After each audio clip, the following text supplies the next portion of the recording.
আজকে আমাদের আলোচনার বিষয় স্ট্রং রুটস, পেজ নাম্বার 49, অর্থাৎ শেষ অংশ। Why do not you say this থেকে পিস অফ মাইন্ড। তো এর আগের প্যারাগ্রাফগুলো বা আগের লাইনগুলোতে আমরা দেখেছি যে এপিজে আব্দুল কালাম সুন্দরভাবে তার শৈশবের স্মৃতিকথাগুলোকে ছোট্ট ছোট্ট ঘটনার মধ্য দিয়ে স্মরণ করার চেষ্টা করছেন, এবং প্রায় এগুলো করতে করতে আজ আমরা ফার্স্ট যেটা উইংস অফ ফায়ারের ফার্স্ট পার্ট, যেখান থেকে স্ট্রং রুটস নেওয়া হয়েছে, তার প্রায় শেষ অংশে এসে পৌঁছেছি। তাহলে শুরু করা যাক। Why do not you say this to the people who come to you for help and advice. আমরা আগের লাইনেই পড়েছিলাম যে আব্দুল কালামের বাবা একটা পরামর্শ দিয়েছিলেন বা উপদেশ দিয়েছিলেন যে মানুষের জীবনে অনেক উঠাপড়া আসে, সাকসেস আসে, ফেলিওর আসে, কিন্তু মানুষের কোনো কিছুতেই ভয় পাওয়ার কোনো কারণ নেই, কারণ প্রত্যেকটা মানুষই হচ্ছে ঈশ্বরের অংশ। এবং আমাদের জীবনে যে দুঃখ কষ্ট আসে, সেগুলো আমাদের জীবনে একটা সুযোগ তৈরি করে দেয়, যে সুযোগটা হচ্ছে আমাদের আত্মসমীক্ষার সুযোগ। তো এই প্রশ্নটা আমি বাবাকে করেছিলাম। আই আস্কড মাই ফাদার যে তুমি এই কথাগুলো সেই সব মানুষগুলোকে বলো না কেন যারা তোমার কাছে সাহায্যের জন্য আসে। He put his hands on my shoulders and looked straight into my eyes. তিনি, আমার বাবা, আমার কাঁধের উপর হাত দুটো রেখে সোজা আমার চোখের দিকে তাকিয়ে থাকলেন কিছুক্ষণের জন্য। স্ট্রেট হচ্ছে ডাইরেক্টলি, সোজাসুজি। For quite some time he said nothing.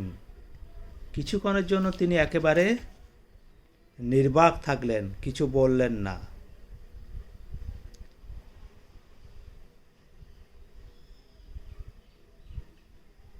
As if he was judging my capacity to comprehend his words.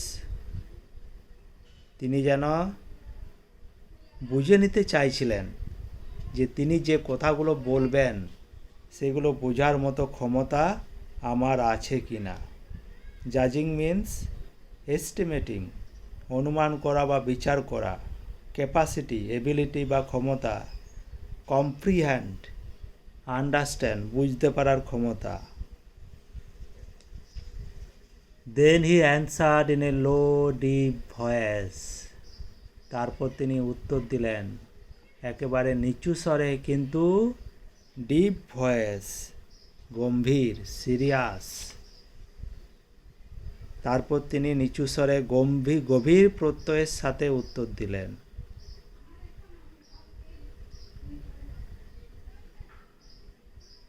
His answer filled me with a strange energy and enthusiasm. তিনি যে উত্তরটা দিয়েছিলেন, সে উত্তরটা আমার মধ্যে একটা অদ্ভুত প্রাণ শক্তি, উত্তেজনা জাগিয়ে তুলেছিল। স্ট্রেঞ্জ হচ্ছে unusual or surprising.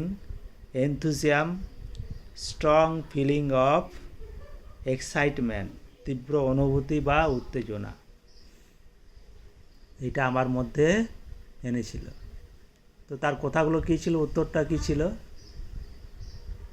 Whenever human beings find themselves alone, যখন কোনো মানুষ নিজেকে খুব একাকী মনে করে, আমরা জীবনে চলার পথে বহুবিধ সমস্যার সম্মুখীন হই, নানা রকম সমস্যার সম্মুখীন হই।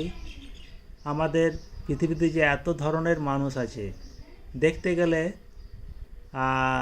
আমাদের বিভিন্ন ধরনের বিভিন্ন টাইপের সমস্যা থাকে।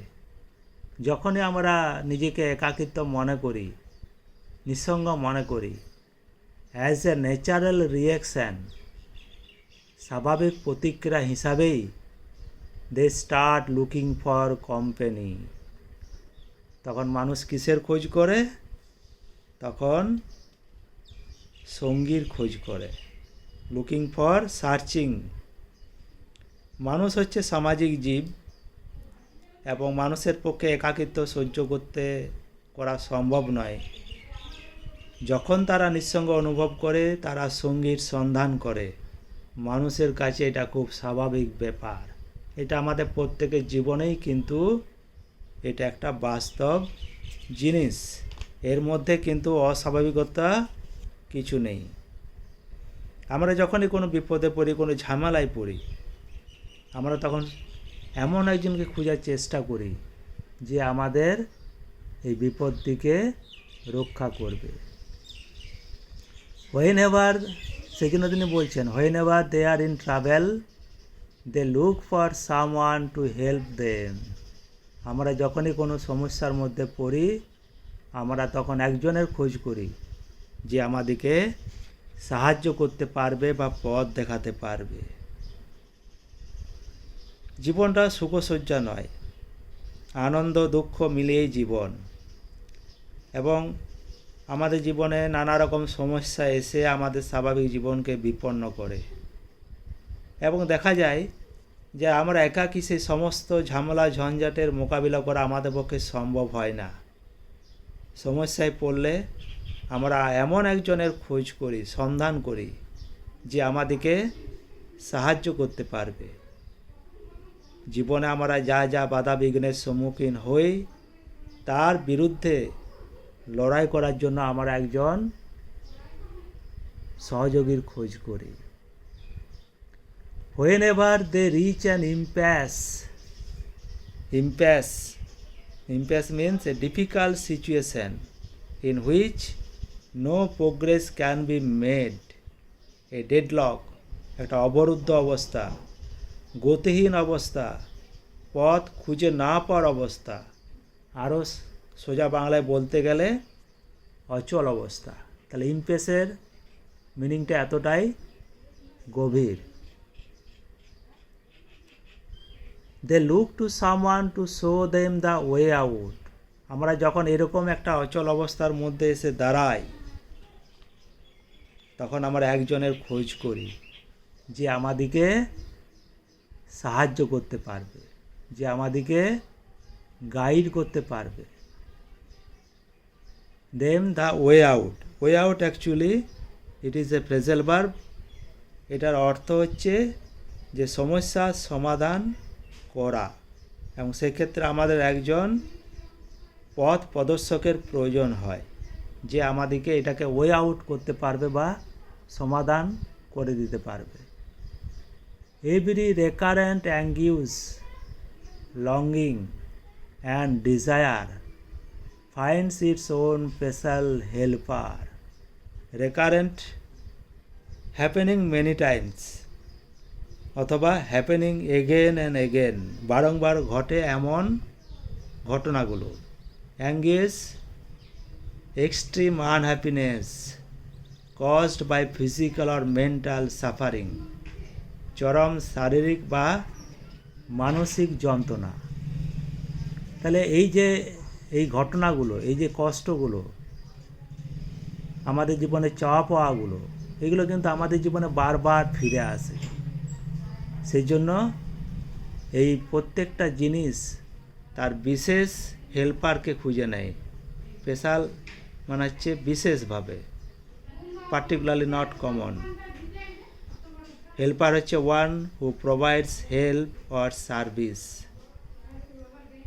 জীবনে আমরা নানা রকম যন্ত্রণা আকাঙ্ক্ষার সম্মুখীন হই।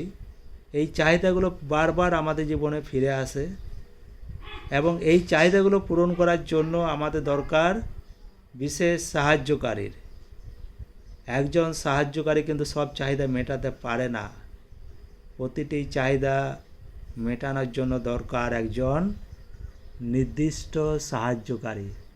প্রত্যেকে কিন্তু ওই স্পেশাল হেল্পারের খোঁজ করে। তাহলে ক্ষেত্র বিশেষে বিভিন্ন নানা রকম সমস্যায় আমরা বিভিন্ন জনের খোঁজ করি। একজনে যে আমাদের জীবনে সমস্ত সমাধান করে দিতে পারে তা নয়। আমাদের পরিবারেও কোনো সমস্যা হয়তো আমার বাবা সমাধান করলেন, কোনোটা মা সমাধান করলেন, কোনোটা আমাদের শিক্ষক মহাশয় সমাধান করলেন, কোনো সমস্যাটা আমাদের বন্ধু সমাধান করলেন। প্রত্যেকটা ক্ষেত্রে কিন্তু আমরা একজন স্পেশাল হেল্পার বা বিশেষ একজনকে খোঁজ করি। For the people who come to me in distress, সেই সব মানুষের জন্য যারা দুঃখের দিনে দুর্দশার দিনে আমার কাছে ছুটে আসে। I am but a go-between in their effort to propitiate demonic forces with prayer and offering. এবং তাদের কাছে আমার ভূমিকাটা হচ্ছে propitiate means শান্ত করা, আর গো বিটুইন আমার ভূমিকাটা হচ্ছে গো বিটুইন, এই মিডিল ম্যানের একটা ভূমিকা, মধ্যস্থতাকারীর ভূমিকা, যোগসূত্রকারীর ভূমিকা। এবং প্রপিসিয়েট মানে হচ্ছে শান্ত করা। তাহলে আই অ্যাম বাট এ গো, আমি তাদের কাছে একটা মাধ্যম, একটা যোগসূত্র। Between in their effort to propitiate, in their effort, তারা যে নিজেরা অন্তর থেকে চেষ্টা করে। প্রত্যেক মানুষ প্রথমে কিন্তু নিজে আগে চেষ্টা করে, এবং যখন সে নিজে ব্যর্থ হয় তখন সে অন্যের সাহায্যের দিকে হাত বাড়ায়। টু প্রপিসিয়েট হচ্ছে টু কম ডাউন, শান্ত করা। Demonic forces with prayer and offering, demonic forces মানে হচ্ছে অশুভ শক্তি, ওয়াইল্ড অ্যান্ড ইভিল পাওয়ার। তাহলে কালামের বাবা এখানে দুর্দশাগ্রস্ত মানুষের জীবনে তার ভূমিকার কথা তুলে ধরেছেন। আমরা যে কোনোই মানুষ যারা দুর্দশাগ্রস্ত, তারা আমরা যন্ত্রণাটাকে কোনো অশুভ শক্তির ক্রোধের ফলশ্রুতি বলে মনে করি। এটা আমাদের মধ্যেও কিন্তু এই বিশ্বাসটা আছে, এবং এই অশুভ শক্তিকে আমরা প্রার্থনা, পূজা অর্চনার মধ্য দিয়ে সন্তুষ্ট করতে চাই, এবং তাদের প্রার্থনা এবং এই পূজা অর্চনার মাধ্যমে অশুভ শক্তিকে খুশি করার কাজে আব্দুল কালামের বাবা একজন মধ্যস্থতাকারীর ভূমিকা পালন করেন। আমাদের জীবনে যেমন একজন পুরোহিত এটা পালন করে থাকেন, যে এই দুটো জিনিসের মধ্যে একটা মেলবন্ধন, ওই ডেমনিক ফোর্সেস এবং আমাদের প্রার্থনা এবং অফারিং, এই দুটোর মধ্যে একটা মেলবন্ধন বা যোগসূত্রের কাজ করেন, যে কাজটা কিন্তু আব্দুল কালামের বাবা করে দিতেন। This is not a correct approach at all, এটা কিন্তু সঠিক পদ্ধতি একেবারেই নয়। কারণ এইসব জিনিসের ক্ষেত্রে তখন মানুষ তার নিজের প্রতি বিশ্বাসটা হারিয়ে ফেলে। আমরা যখন নিজের প্রতি বিশ্বাস হারিয়ে ফেলি তখন আমরা কিন্তু এই পথে আগ বাড়িয়ে এগিয়ে যাই। আমরা অনেক সময় জ্যোতিষী শরণাপন্ন হই, পূজা অর্চনা শরণাপন্ন হই। এই পদ্ধতিটা কিন্তু মোটেই ঠিক নয়, and should never be followed, এবং এটা কোনোভাবেই কিন্তু অনুসরণ করা ঠিক নয়। আমাদেরকে সবসময় চেষ্টা করতে হবে যে আমাদের এই সমস্যার সমাধান আমরা আমাদের নিজেদের শক্তির মধ্য দিয়েই কিন্তু সমাধান করব, তবেই কিন্তু আমরা জীবনে সফল হতে পারি। অবশ্যই এক্ষেত্রে আমাদের একজন পথ প্রদর্শক হলে ভালো, যদি নাও থাকে তবু কিন্তু আমরা নিজেদের জীবনকে বিশ্বাস করে, নিজেদের উপর ভরসা রেখে আমরা কিন্তু এই কাজে এগিয়ে যাব। One must understand the difference between a fear-ridden vision of destiny and the vision that enables us to seek the enemy of fulfillment within ourselves. এই লাইনটা কিন্তু ভীষণ ইম্পর্ট্যান্ট। আমাদের কিন্তু বুঝে নিতে হবে যে আমাদের অদৃষ্ট সম্পর্কে যে ভয়ের ধারণা, ফিয়ার রিডেন ভিশন, এবং এই ধারণাটা তৈরি করার ক্ষেত্রে কিন্তু আমাদের পারিপার্শ্বিক জগৎ কিন্তু ভীষণভাবে কী বলবো, আমাদেরকে প্রভাবিত করে। বিভিন্ন মানুষজন আমাদেরকে কিন্তু এই ব্যাপারে ভয় দেখিয়ে দেয়। আমরা জ্যোতিষীর কাছে গেলে সে একরকম ভয় দেখায়, পুরোহিতের কাছে গেলে তারা আমার একরকম ভয় দেখায়, কিন্তু এটা ঠিক নয়। ভিশন অফ ডেস্টিনি, তারা ভাগ্যকেই দোষারোপ করে, সবসময় মানুষের ভাগ্যকে তারা দোষারোপ করে। ভাগ্যকে দোষারোপ করার মধ্য দিয়ে তারা একটা ব্যক্তি সত্তার যে ক্ষমতা, তার যে শক্তি, সেটাকে তারা ছোট করে দেয়। কিন্তু এই ভিশনটা ছাড়াও আরেক ধরনের ভিশন আছে, দূরদৃষ্টি, অন্তর্দৃষ্টি, that enables us to seek the enemy of fulfillment within ourselves. এই অন্তর্দৃষ্টি যেটা কিন্তু আমাদেরকে আমাদের জীবনের চাহিদা পূরণের সহায়ক হয়। তাহলে এখানে আমরা দেখতে পাচ্ছি কালামের বাবা অদৃষ্ট সম্পর্কে তার ধারণার কথা তুলে ধরেছেন। এখানে দুটো ধারণার কথা তিনি বলেছেন। একটি হচ্ছে ভয় তাড়িত অদৃষ্টের ধারণা। এই ভয় কোনো অজানা বিপদের আশঙ্কায় মানুষকে মহাশক্তির কাছে আত্মসমর্পণ করতে বাধ্য করে। আর দ্বিতীয় ধারণাটা হলো আমাদের নিজস্ব কোনো দুর্বলতা বা ভুল আমাদের চাহিদা পূরণে বাধা দেয়। সেটা যদি আমরা ওই ভিশনটা যদি আমাদের মধ্যে থাকে, আমাদের যে মানসিক যে দৃষ্টিতে যদি আমাদের মধ্যে থাকে, তাহলে কিন্তু আমরা নিজেরাই এই খামতিগুলোকে চিহ্নিত করতে পারবো এবং এইগুলোকে দূর করে আমাদের যে আকাঙ্ক্ষা পূরণের যে উপায়, সেটা কিন্তু আমরা নিজেরাই বের করতে পারবো। এক্ষেত্রে আমাদের মনের যে অন্তর্দৃষ্টি আছে, সেটাকেই কিন্তু কালামের বাবা তিনি জোর দিতে বলেছেন, কারণ এই ভিশনটাই আমাদেরকে মুক্তির পথ দেখাবে। I remember my father starting his day at 4 AM by reading the namaz before dawn. আবার তিনি শৈশবের স্মৃতিকথায় ফিরে যাচ্ছেন। তার বাবার যে দৈনন্দিন কিছু অভ্যাস, সেগুলোকে এখানে তুলে ধরার চেষ্টা করেছেন। বলছে আমার পরিষ্কার মনে আছে যে আমার বাবার দিনটা শুরু হতো একেবারে ভোরবেলায়, ভোর 4টের সময় নামাজ পাঠের মধ্য দিয়ে আল্লাহর উদ্দেশ্যে মুসলমান ধর্মপ্রাণ মুসলিমদের প্রার্থনা। বিফোর ডন, এটা ভোর হওয়ার আগেই, মানে সূর্য ওঠার আগেই। আফটার দ্য নামাজ he use to walk down to a small coconut grove we owned. আর নামাজ পাঠের পর তিনি, grove means a small group of trees, একটা ছোট্ট বাগান। এই নামাজ পাঠের পর তিনি হেঁটে চলে যেতেন।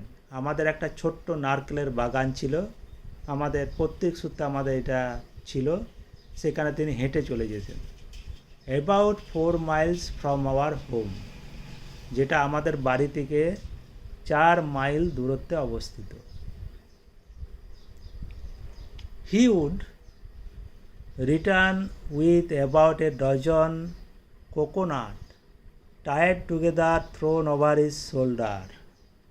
এবং তিনি যখন ফিরে আসতেন তখন কি দেখা যেত যে তার কি বলবো, তিনি একসাথে অনেকগুলো নারকেল, ডজন নারকেল একসাথে বেঁধে কাঁধে ঝুলিয়ে নিয়ে তিনি ফিরতেন। গাছ থেকে নারকেল পেড়ে সেগুলোকে কাঁধে ঝুলিয়ে নিয়ে তিনি ফিরতেন। And only then would he have his breakfast. এবং এইসব কাজকর্ম শেষ করার পর তারপর তিনি জলখাবার খেতেন। This remained his routine even when he was in his late 60s.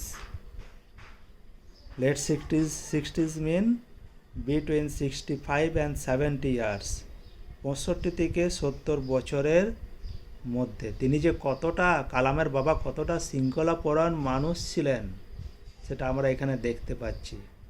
তার বয়স যখন 60-এর কোঠায় শেষের দিকে, তখনও তিনি তার এই রুটিনটা মেনে চলতেন এবং এটা তার জীবনে অনেকটাই একেবারে কি বলবো, চিরাচরিত অভ্যাসের মতো ছিল আর কি, যে জিনিসটা তিনি কোনোদিন অন্যথা হতে দেননি। একেবারে লাস্ট প্যারাগ্রাফে আমরা দেখতে পাচ্ছি কালাম তার বাবার যে এই আদর্শ, তার যে কর্মপদ্ধতি, এইগুলোকে তার নিজের জীবনে কতখানি অনুসরণ করার চেষ্টা করেছেন সেই সম্পর্কে আমাদেরকে একটা ধারণা দেওয়ার চেষ্টা করছেন। সেজন্য বলছে, I have through out my life tried to emulate my father in my own world of science and technology. Emulate মানে হচ্ছে কপি অথবা ফলো। আমি থ্রু আউট মাই লাইফ, আমি আমার জীবনকাল ধরে যতদিন আমি বেঁচে আছি বা বেঁচে আছি যতদিন, ততদিন কিন্তু আমি বারবার চেষ্টা করেছি অনুসরণ করার। কোনগুলোকে? এই বাবার আদর্শগুলোকে, বাবার পদাঙ্কগুলোকে। In my own world of science and technology. এবং আমরা জানি যে তিনি একজন বিজ্ঞানী ছিলেন, প্রযুক্তিবিদ ছিলেন। ওই বিজ্ঞানের জীবনে তিনি তার বাবাকে অনুসরণ করার চেষ্টা করেছেন এবং তার বাবার প্রতি কালামের কতখানি শ্রদ্ধা ভক্তি লুকিয়েছিল এই লাইনটার মধ্য দিয়ে কিন্তু আমরা বুঝতে পারছি। I have endeavored to understand the fundamental truth revealed to me by my father. আমি endeavored মানে আমি ট্রাই করেছি, চেষ্টা করেছিলাম। ফান্ডামেন্টাল মানে হচ্ছে মূল বা মৌলিক, বেসিক জিনিসগুলো। Truth, ideas that are never wrong, শাশ্বত সত্য, চিরন্তন সত্য। তাহলে বাবার জীবনের যে চিরন্তন সত্যগুলো ছিল, বাবার যে মৌলিক সত্যগুলো আমাদের সামনে মেলে ধরেছিলেন, সেগুলোকে আমি উপলব্ধি করার চেষ্টা করেছি, বোঝার চেষ্টা করেছি। Reveal to me by my father and feel convinced that there exist a divine power that can lift one up from confusion, misery, melancholy and failure and guide to one's true place. এবং এইগুলো অনুসরণ করতে গিয়ে আমি উপলব্ধি করতে পেরেছি, আমি নিশ্চিতভাবে অনুভব করেছি যে একটা ঐশ্বরিক শক্তি বিরাজমান, যা ব্যক্তি মানুষকে ভ্রান্তি থেকে, দুর্দশা থেকে, বেদনা থেকে, ব্যর্থতা থেকে তুলে নিয়ে যেতে পারে প্রকৃত স্থানে, তাকে সঠিক পথ দেখাতে পারে। তাহলে divine power of god, confusion, আমাদের জীবনে যে বিভিন্ন ধরনের ভ্রান্তি আছে, মিসারি, দুঃখ দুর্দশা, দুরবস্থা, এই সবগুলো কিন্তু কি বলে, একটা ঐশ্বরিক শক্তি আমাদেরকে সবসময় রক্ষা করার চেষ্টা করে। এই ঐশ্বরিক শক্তি আমাদেরকে আমাদের ভ্রান্তি, দুর্দশা, বেদনা, ব্যর্থতা থেকে উত্তরণ ঘটায়। এই শক্তি আমাদের সঠিক দিকের দিকে পথ নির্দেশ করে। And once an individual subverts his emotional and physical bond, he is on the road to freedom, happiness and peace of mind. এবং এইরকম কোনো ব্যক্তি বা বস্তু জগৎ থেকে আমরা, ব্যক্তি বা বস্তু জগতের মায়া থেকে যদি আমাদেরকে নিজেদিকে মুক্ত করতে পারি, ফ্রিডম মানে হচ্ছে লিবার্টি, তাহলে কি হয়, এরকম তখন আমরা কিন্তু আমাদের সঠিক মুক্তি, সুখ, মানসিক প্রশান্তি পেতে পারি। এবং প্রাপ্তির এই স্তরকে আমরা বলতে পারি আত্ম উপলব্ধি, যেখানে ব্যক্তির মধ্যে আর কোনো চাহিদা থাকে না এবং সে কোনো পারিপার্শ্বিক পরিবেশের দ্বারাও প্রভাবিত হয় না। এটাকে বলা হচ্ছে আত্ম উপলব্ধি। তাহলে আমরা কেউ যদি মানসিক এবং জাগতিক বন্ধন থেকে নিজেকে মুক্ত করতে পারি, তাহলে কিন্তু আমরা পৌঁছে যেতে পারি মুক্তি, সুখ ও মানসিক শান্তির পথে।